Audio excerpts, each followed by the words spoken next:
वो ये सब बोल ही रहा था कि तभी उसकी नज़र पड़ती है अंकिता के चेहरे पर। अंकिता उसकी बातें सुन तो रही थी लेकिन उसके चेहरे पर एक बहुत ही क्रीपी सी स्माइल थी। मतलब कि अगर आप किसी नॉर्मल इंसान को बताओ तो कैसे टेंशन में आ जाएगा ना कि क्या बात कर रहा है, सही में ऐसा हो रहा है। बट अंकिता के ऐसा नहीं था। अंकिता के फेस में एक अजीब सी स्माइल थी, एक क्रीपी सी स्माइल। जिसके बाद अमन बोलता है कि तुम ऐसे क्यों हंस रही हो। जिसपे अंकिता 4 आवाज़ों में बोलती है, 1 2 3 नहीं बल्कि 4 आवाज़ों में। अंकिता क्या बोल रही थी अमन को कुछ समझ नहीं आ रहा था। कोई लोकल लैंग्वेज थी या कुछ और, कुछ नहीं पता। बट वो 4 आवाज़ें थी, 4 अजीब सी आवाज़ें। अमन बहुत ज़्यादा डर जाता। अंकिता की आंखें भी पूरी तरीके से सफ़ेद हो चुकी थी और अमन ये देखते इतना डर जाता है कि उसे पता ही नहीं चलता कब वो बहुत ज़ोर से अंकिता को झापड़ मार देता है। इतनी ज़ोर से कि अंकिता एकदम से ठीक हो जाती है और रोने लग जाती है, एकदम बच्चों की तरह। अमन अंकिता को ऐसा देखकर काफ़ी डर जाता है। उसे समझ ही नहीं आता कि वो करे तो क्या करे। ना तो वो अंकिता को ऐसे छोड़कर जा सकता था और ना ही उसे कहीं लेकर। अब अमन क्या करता है, अंकिता को लेकर जाता है टेंट के अंदर, खुद टेंट के बाहर आ जाता है और टेंट की जिप को बाहर से बंद कर देता है ताकि अंकिता बाहर ना आ पाए। और बाहर खड़ा होकर वो सोचने लगता है कि करे तो आखिर क्या करे। वो टाइम देखता है तो उस समय रात के 1:45 हो रहे थे।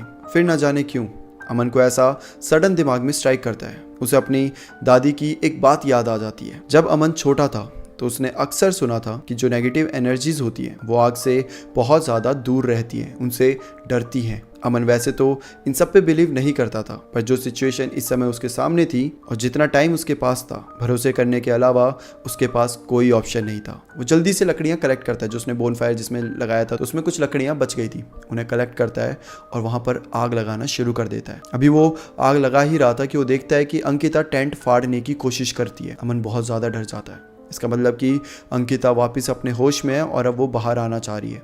टेंट भी ऐसा कोई बहुत ज़्यादा मजबूत नहीं था कि उसे फाड़ने में घंटे 2 घंटे लग जाए। अंकिता तो उसे आराम से फाड़ पा रही थी। मतलब कि अमन को फील हो रहा था कि 3-4 मिनट और अंकिता ने पूरा टेंट फाड़ देना है। अमन के हाथ कांपने लगे थे। उससे वो लाइटर भी नहीं जल पा रहा था जिसे वो रोज़ आराम से सिगरेट पीने के लिए जलाता था। अमन को इतना ज़्यादा डर उसकी ज़िंदगी में पहले कभी नहीं लगा था। बट फिर भी जैसे तैसे करके वो एक लकड़ी को जलाता है और टेंट के आगे ले जाता है। अंकिता बाहर आ चुकी थी। अंकिता बाहर है, उसके सामने लकड़ी जली हुई है और अमन के पास है और अमन तो लिटरली कांप रहा है। अंकिता अमन को देखती है। उसके हाथ में लकड़ी थी जो जल रही थी।